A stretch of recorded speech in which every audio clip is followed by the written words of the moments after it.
Ouais. Nalela ya Bribel Matoto. Yonde makamwe, yonde machine à ordinateur. Congo de filles,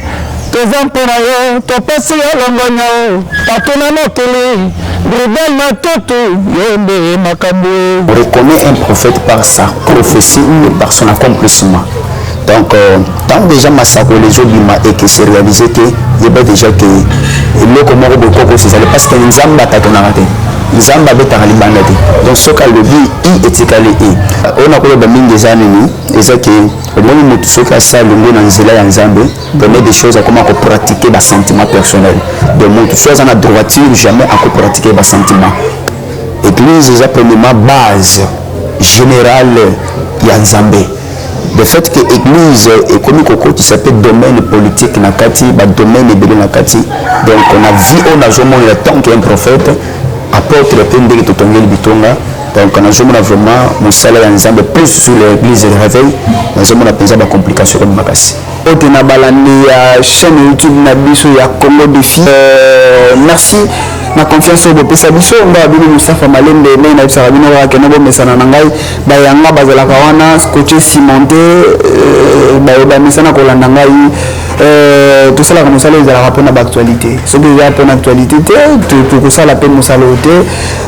biso to mesana ko pesa bino nyonso ezala kawana to mesana ko pesa bino ba nyonso lo mesana kolanda biso partout dans le monde entier na kozanga te ko remercier ba oyo bazala kawana ko soutenir biso ya liboso avant banda moto azobeta biso caméra bo ndeko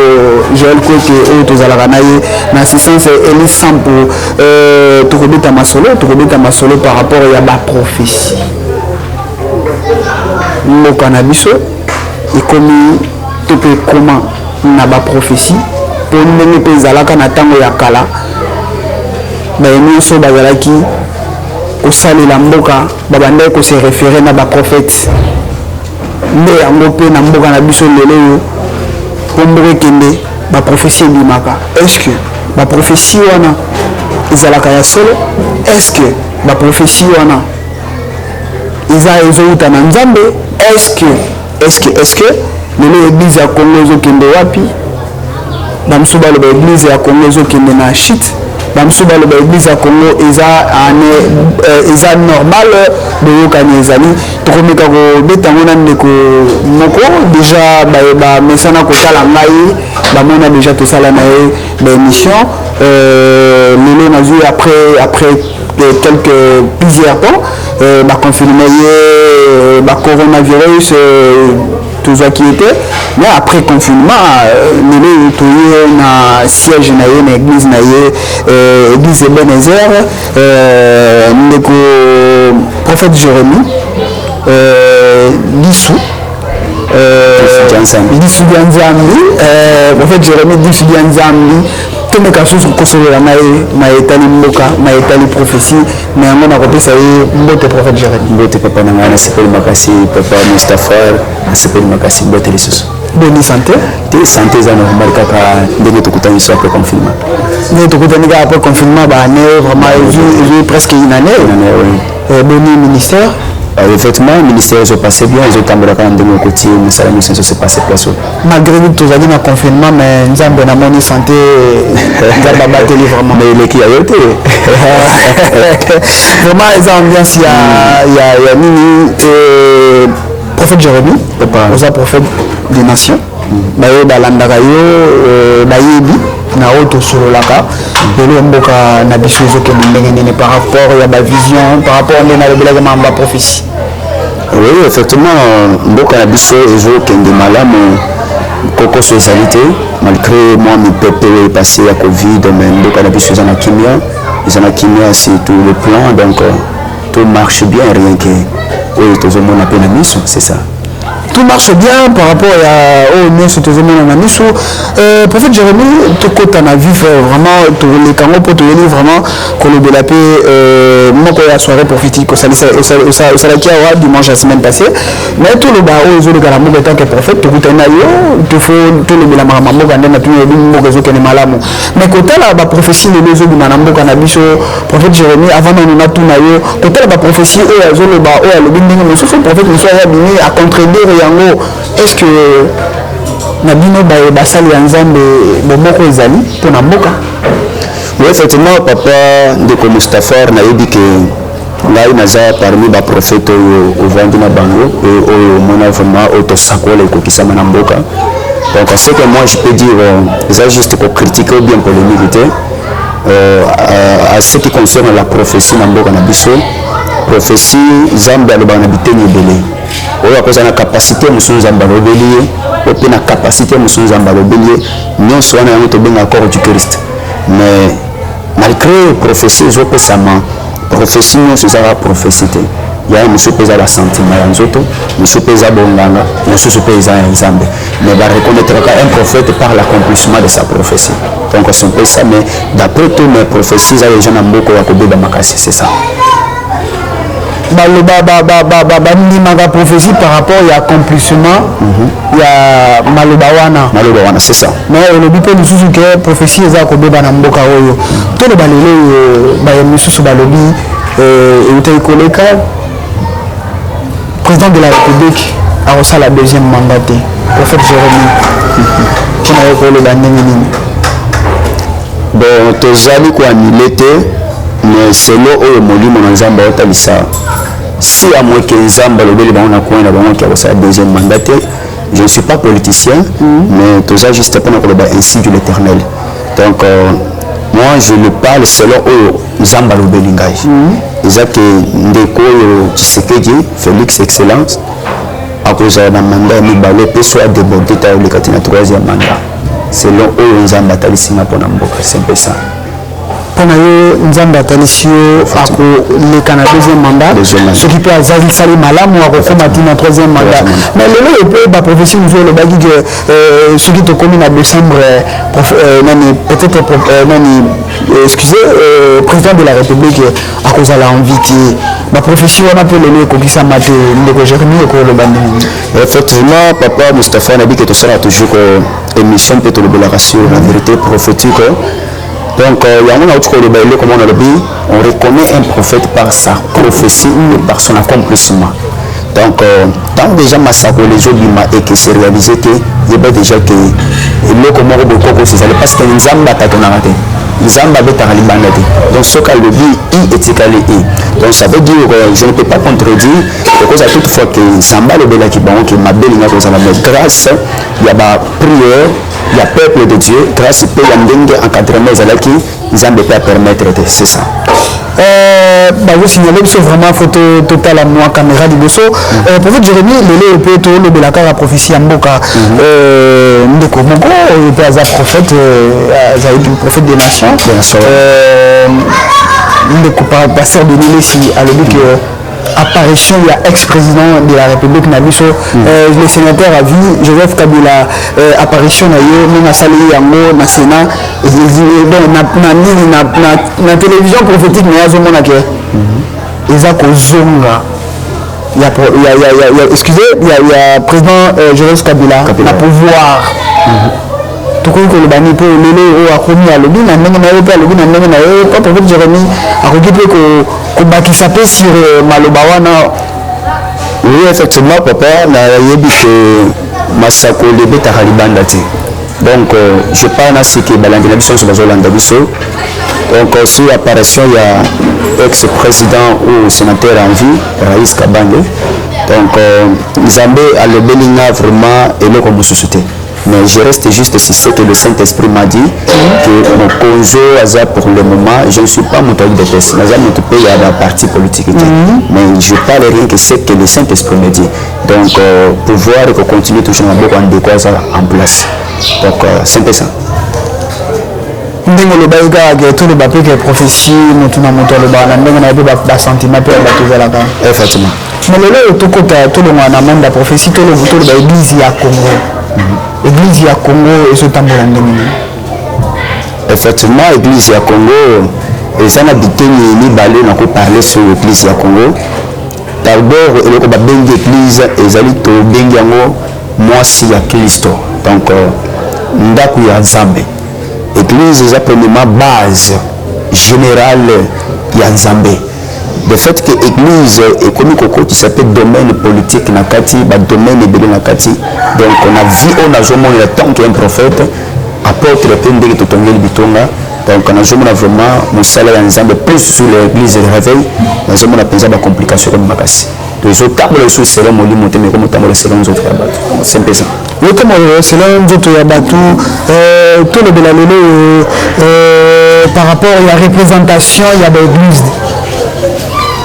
Le but voilà qui na général Sonic Africa Rockman les ba changer le mususu mais aux hommes on a des parts et d'autres ba o ba lobby côté na bango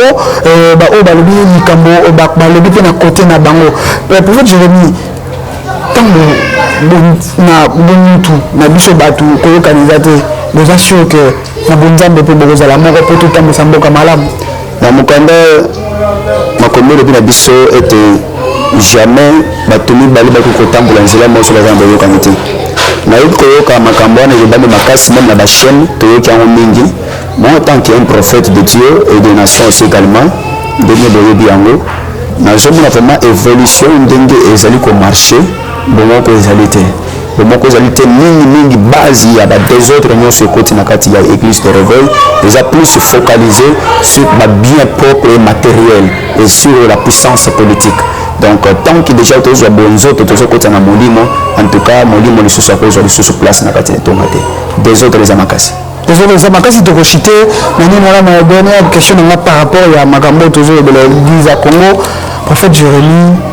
tout ça là qui m'attend à Covid-19 ba nyonso ba le baki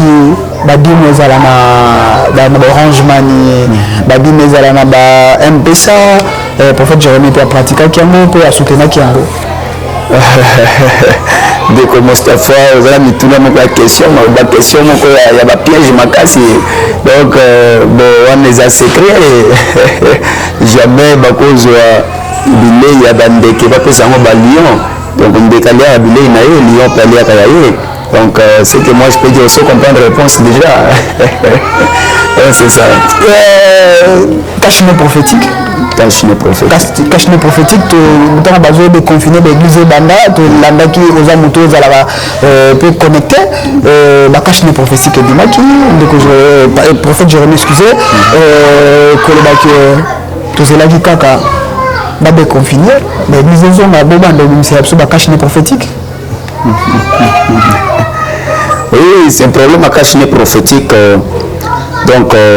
bon papa on a koyeba mingi eza nini eza ke omoni motu soki asala longo na nzela ya nzambe donner des choses akoma kopratiquer basentiment personnel de motu soki aza na droiture jamais akopratiquer basentiment cachine prophétique donc eza première fois okoyoka terme wana cachine prophétique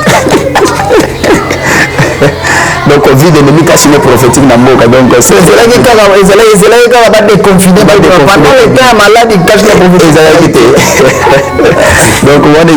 eza biloko moko bazosala mpona koatire masse mais toza na mposa to atire masse te toza na mposa to atire mitema ya bato liboso ya Christ parce que but principal toza nango biso baprophète bapotre babishop archbishop but na biso principal eza koramener baâme vers Christ mais eza komemaka badémonstration bacachine prophétique eyoka mpe basoutien prophétique bapelo prophétique non il y a pas ça il y a pas de prophétique sur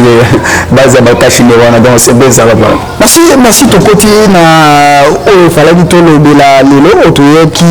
tosolola na yo nzoika en tant que prophète des nations congolais en plus tolobela mpe mayezoleka na mboka prophète Jérémie soirée prophétique prophétie et son accomplissement thème wana eutaki wapi nano pour ekoma ndenge yango donc ndeko Joël côté ezalaki dimanche esalamaki dimanche ya semaine passée tozalaki wana baimage bokomona yango bokozwa bainsere na émission oyo thème oyo eutaki wapi la prophétie et son accomplissement. Oui merci ndeko Moustapha nayebi ke kaka ndenge tolobelaka toujours notre fois thème wana ezaki inspiration moko nazaki na prière moko ya 9 jours nous avons inspiré donc ce n'était même pas le thème que je préparais à moi donc on a préparé le thème moi qu'on a explosé en paix et ça que juste après la mort il y a la vie des thèmes moi qu'on a choisi selon ma pensée et expérience à ministère mais nous avons imposé un thème la prophétie et son accomplissement. Donc, thème wana exactement moko yé plus na mukanda ya 2 Rois chapitre 5 le verset 8 par rapport à la prophétie et ça qui n'a man par rapport à la maladie na yé. Donc, en demoni na ju inspiration peut te vous démisser thème wana peut te soirée prophétique. Donc, c'est un peu ça. La prophétie. C'est la prophétie. Par rapport à la soirée, est-ce que la prophétie était là? La soirée, soirée prophétique. Yo moko zaki wana omona ba image. Nana koloba te, nana olinga mingi yo moko lobela sur soirée wana. To sala lokola synthèse ya soirée wana. Par rapport à thème na bani na prophétie. La prophétie. Là parce qu'on a besoin de se le montrer. Pourquoi le bandi la prophétie? Faut m'en attendre un miracle. Ezalaki soirée prophétique. Na yo na gra na wana. En tout cas, ça va papa Mustapha na dit que la prophétie est ça qui vraiment wana kaka ndenge yo moko ndenge ezalaka parce que tant bazo parler sur soirée prophétique. De soirée prophétique donc nous ce qu'on est basé sur la prophétie.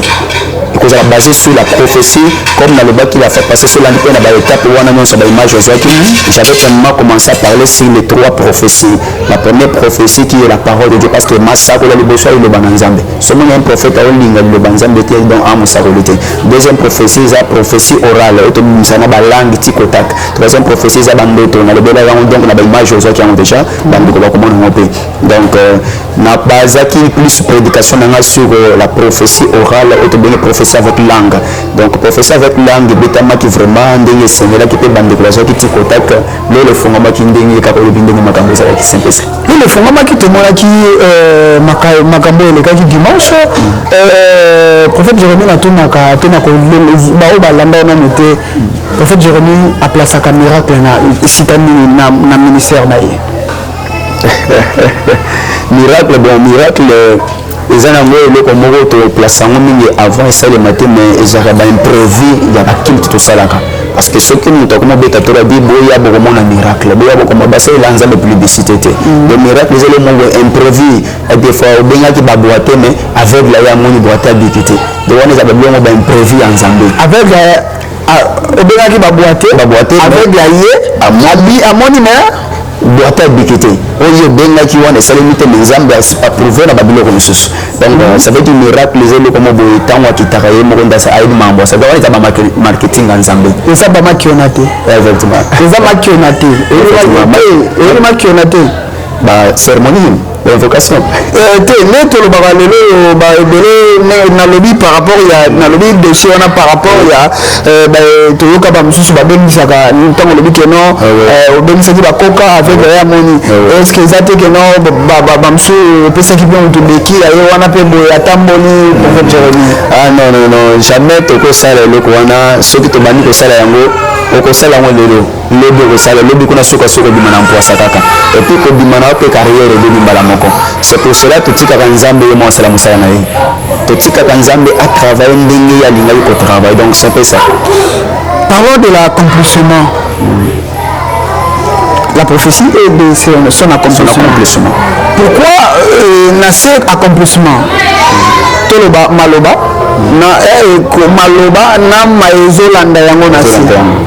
na kati ya nini wana accomplissement ya prophétie ezalaki nini la prophétie son accomplissement te parlait qui plus sur tant déjà la prophétie est ainsi du l'éternel l'accomplissement est bilembo ezali kolandisa matango masako lezo kokisama donc te parlait que sur l'accomplissement de la façon ébélée là ba tumisi nzamba le baki yo la ministre de l'énergie yo la ministre de la défense malgré azo vivre yango pour le moment mais au fur et à mesure à vivre yango to baki l'accomplissement to bien accomplissement plus que ça qui parle seulement basé sur la prophétie tout ça qui peut focaliser sur l'accomplissement parce que chaque prophétie doit être accomplie mais par des signes de prodiges c'est que ça ce qui le dimanche le belaki accomplissement ce qui yo moko na mateya na yo to pe par rapport ya ba vidéo na yo prophétie nini oyo le ba accomplissement et déjà pe kokisama déjà. Oui, papa Mustapha, il y a des égalités. Il y a aussi vivre yango. Et déjà, le cas dans la campagne, il y a le Congo dans la prière. Prions pour le Congo. On a la tête drapeau. Il y a aussi la conception d'affiche à Macamononso. donc oyebi ke la plupart ya baprofession topesa mpe mpona mboka ekokisama napesa masakoli mpona mokonzi ya mboka motu te azwa pouvoir na prophétisa mpona gratuité ya enseignement baimage kotiaka mpe bandeko yango bakomona yango na prophétisa mpe mpona barelation entre Congo na États-Unis kokisama na prophétisa même sur quartier nanga esika bitoche église na Sokambondo que non déjà na conteneur moko ça veut dire ressources certainement que font la police avant Diana bakota moi j'ai prophétisé sur Diana après 2 semaines les ba ko placer la police mais là-bas qui ba ko tcha Diana na moi Diana comme moi pe René Makas j'ai prophétisé sur ça na prophétisé sur mort ya mutu moko okufa na niveau ya gouvernement mutu mena kufa donc ils a donné yo moko za témoignage vivant c'est vrai ça et ça la bonne nini tant on prophétiser aux kokisama pe en soi yo moko le bakanini que nzambe azosala ba miracle na ndenge zalaka papa obi que tant déjà obi que monde on est un monde moins compliqué tant déjà bêtise au monde que kokisama de la motsaka sous mafuta donc on va penser que kama ndenge 3 mois parce que et ça va bien ceux qui ont joué à ça l'entraînement à continuer terrain à marquer but et ça va bien au centre quand il habite l'endroit de foot donc joueur a marqué but donc au senti que gloire mon mataka makas bien sûr gloire des hommes et pas nzambe ba bénéfice et pas na biso ba pasteur mais quelque part peut ça biso peut bien tant je peux dire ça koli exact côté ça donc papa ko to bolo pour que peut-être c'est ça par rapport à la soirée ndenge bato bayaki ndenge foule ezalaki na attendement na yo ozelaki vraiment ezala ndenge wana bato bayambemo wana to ekokisamaki te ndenge ebanda ekoraisonnela effectivement tout mutu na moko malamu soirée wana nayebi ke bacampagne lokola oyo wana eza toujours très combatif soki vraiment ke avant tofongola mpe tobimisa affiche ebambama na mire topriaki toyebisaki nzambe premièrement nzambe asalaki bato babika tozalaka na posa ke bato batonda te donc bato babika barecevoir Jésus Christ comme Seigneur et Sauveur mais malgré espace ezaki vraiment moke bandeko bamona mpe bilili ndenge elekaki donc bato batondaki bakiti ezangaki même bisika kotya bato mais ce n'est pas ça notre but principal mais but na biso ezaki ndenge bayaki wana ata mibale batikala na kati ya ntambo ata 3 barecevoir Jésus Christ donc nde but général tozali na donc tosatandaki nango ke ekopase bon te parce que eza baimprévu ya nzambe eza baimprévu ya nzambe na yo oyo travaillaka na bango oza mpe na bandeko mosusu je signale que prophète Jérémie aza camarade ya ndeko benino oyo topesi mbote tolinga tozala na yo me na comprendre te aye te nayebi te peut-être eza mpona prophète Jérémie bango mibale bayebi komona bandeko lokola bedine oyo mpe tosalaka mi baémission etant que jeune yo mpe oza jeune bomilobaka ke biso mpe tokoki koloba mpona mboka oyo mpo ndeko bedine alobaka déjà tokoki koloba mpe tokoki mpe kosala éveil lisusu par rapport ya bayo balekaki avant biso éveil par rapport ya makambo ya nzambe oui papa nayebi ke gouvernement ya Saoul comme roi Israël ezaki puissant koleka gouvernement ya ndeko David te sotali façon Saoul akambelaki mboka na façon David ayokambela na façon Salomon akambeli badifférence ezaki makasi donc but na biso so tozali na Joël chapitre 2 le verset 28 elobi je reprendrai mon esprit sur toute chair vos fils et vos filles doivent prophétiser les vieillards auront des visions tabali les vieillards donc bampaka bakozambe bimoniseli ya buto donc olali leweti mais biso bajeune nde tozana mpona koprélever dimension prophétique donc qu'est-ce que je me dire par là ezaki non ndenge bampaka basi babebisi banzela biso toza lokola bajeune tozobima toza encore trop fraîche toza en mesure ya koramener plus baforce mosusu mpona koappuye évangile ekembe liboso mpe mpona koefface baimage nyonso ya mabe donc toza mpe na capacité wana ya koramener réveil liboso donc deux buts principal toza nango simple ça prophète Jérémie étant que jeune bayo nyonso bazalaka na baproblème baza libanda ya mboka bakoki mpe kocontacte prophète Jérémie par rapport ya makambo na bango par rapport ya baprière na bango ndenge ezalaka kaka est ce que ozalaka okoki mpe kolobela bandeko nyonso bakoki kolanda yo mwa liloba oui effectivement liloba eza kaka ke nayebi ke basakoli ya lokuta baza mpe ebele ya malamu mpe baza ebele mais ce que moi je peux parler kaka ndenge tolobaka toujours que conviction ya motema ya moto nde komisaka moto na bénédiction na ye Donc bande commence bazali libanda bazolanda à l'étranger partout dans le monde na dit que et ceux qui n'ont été ceux qui blessés de l'évangile il y a encore un prophète en Israël, il y a encore un prophète na kata Congo. Donc prophète ya likuta bazali ya solo pe bazali. Quand on parle il y a original pirate pe bazali. Donc c'est un peu de comme kana nzambe ya biso ceux qui peut accoler ko sarate. Donc espoir est toujours que non, tout est encore possible et la prophétie doit être accomplie. Donc c'est un peu ça, vous êtes toujours branché et connecté les besoins en parce que le comment côté quoi se passer sur nous va permettre malgré la prophète à l'écouter dans l'équipe mais il y a solo pe bazali c'est un peu ça. Toujours que nous avons cité le prophète Jérémie priant pour le Congo, c'est pour quand? Prions pour le Congo. La 40e édition? Oui, c'est juste deuxième édition. Dans le il y a Kinshasa, on a Lubumbashi, l'église, on a Bissau Lubumbashi, Ebenezer Lubumbashi, l'église mère, on a Bissau, on a dit donc ils ont déjà 3 éditions ici passé mais pour Kinshasa et sa deuxième édition. Donc moi aussi que si le mois avant qu'il soit le 15 ou le 20, donc prions pour le Congo que ça un peu plus aux Alibans dans la terrain, c'est un peu ça. Prions pour le Congo, tu veux citer déjà, prions pour le Congo, c'est tellement on appelle Yann de Ménini.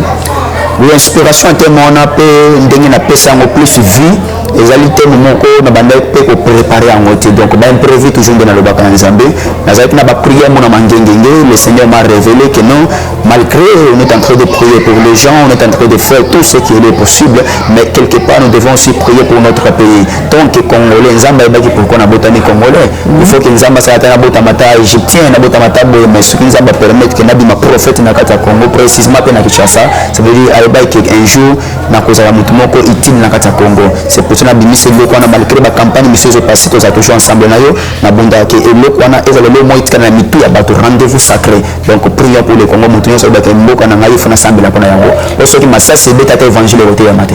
donc c'est ça ce qui est prions pour le Congo il que le liboso message nous ezala ndenge na ba oneso bakoki kolanda yo par rapport ya ba partenaire par rapport ya ba soutien pour témoigner la prière pour le Congo, deuxième édition. Oui, soutien, on a dit que tout a vraiment des difficultés, comme toujours posé la question. La difficulté belé et le quand on commence à même medform mais ce comment toujours à moi temps belé et ça juste dans la préparation donc on a bas soutien vraiment sur le lundi le quand on a cela on mine pe na ba moyen personnel pour ba makoki vraiment ba partenaire na nous até to bonda toujours na ba moyen personnel mais bande copé ba tiara moi 100 francs église pe soutien paysan raté donc exactement comment ils ont kabiso bambo vraiment belé au ça la qualité monsieur ya des fautes kai pe na nyongo monsieur ba musicien et kana nyongo ba monsieur ya ile comment bo le caméraman il m'a osé la boîte elle monte bien dans la canal après ma gambo donc c'est ça mais il y a mutu ya to senga la famille panzambe que non et passer selon des nzamba bongisi yango et ma coquille nzambe tant déjà possible vision moi provision nzamba raté malgré tout cas nani ngwande comme Stafar mais quelque part image est amoli batu babiki donc on les wikinya donc ba soutien il y a toujours muke mais ce nzamba tindi suba obaleki na dimension to collection sur décret wana pe ko zalelo mo ya monene makasi ko leka c'est ça. Pour Jérémie, émission, tu citais déjà ce que vous avez et le comment on a tout na parmi les questions là et on a tout mis tout le monde que le bas na ba émission ba Rolando ko bisa bangonini. Oui, juste tant que votre prophète de la nation, le prophète Jérémie, l'œil de Dieu, dit sous Janzam, donc c'est un peu ça. Naza na ni balia ko bakisa likolo autour de awa, et le quoi liboso na ko sema na bande ko so ba congolais, ba na étranger, ba awa na kati ya Congo, ya ke ba désespéré na foité pour na makambozo passer à l'église de réveil. Batika la juste ferme parce que to prier ba pasteur, te surtout na la pasteur to ko yamba Jésus Christ te. Donc ya muto total la plus utile et inutile tout ça me pense et deuxième point na kolobela toujours na bande comme sur la zali bande na kati mboka pour un soutien pour le pays en question ou campagne to kosala pour mboka s'il y a des soutiens pouvez soutenir aussi et vous allez pour le commun nzambe pe ko fondre pe ba porte belé donc aux autres semaines na musala nzambe ko bossa na jima ko soutenir donc c'est un peu ça que je peux ajouter numéro de téléphone na ba ino so ba ozana besoin ba contacter moi conseil par rapport à par rapport à la prière. Oui, effectivement, le numéro de téléphone est plus 243 82 75 32 664. On a le numéro prophète 24 et 24. On répète on va 3 fois pour battre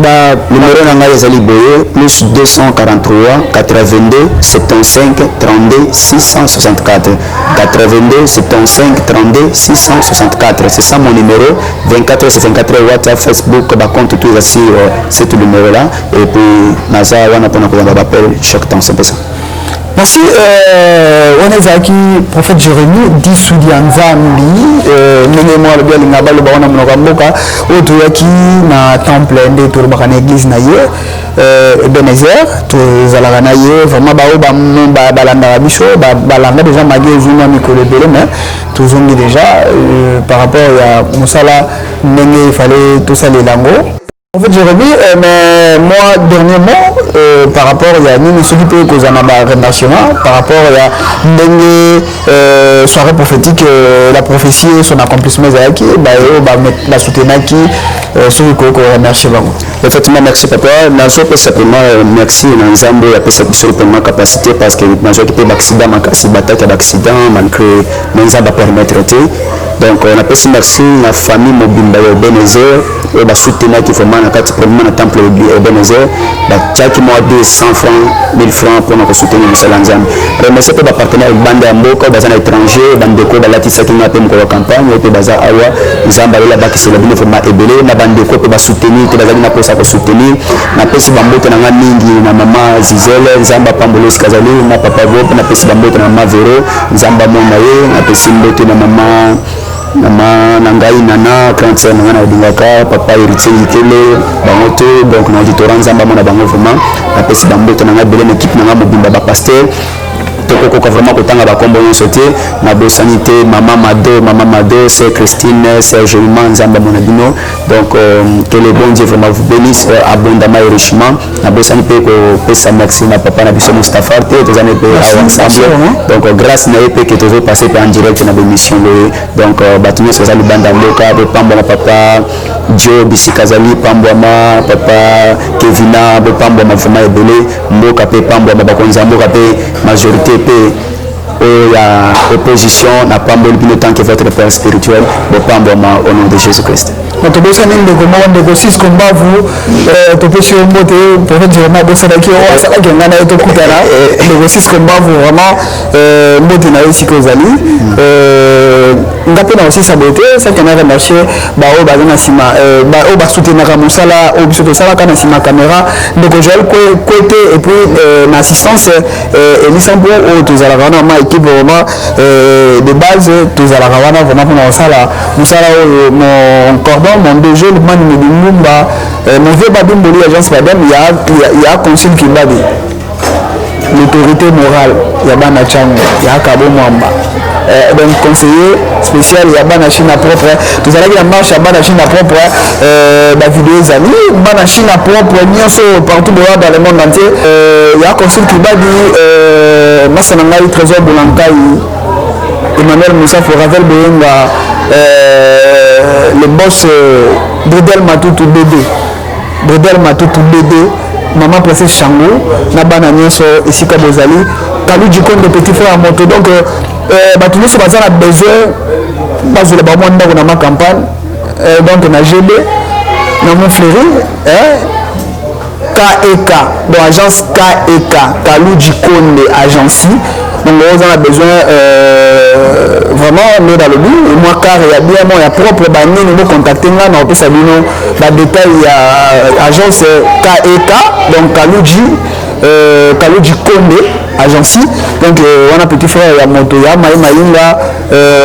batu nyonso ba masa na ngai bato tout ba soutenir ngai Jobo Kebokata Rachid Nyonga vraiment tout ça la musala malgré mon raté tout ça n'a pas problème amitié ils ont raté na vie à mon tour mais ba soutien na bino ba critique na bino ba conseil na bino yango ça la que tout ça la ka musala le quoi déjà to ponango vraiment nazanga raté ko remercier ba yangai vraiment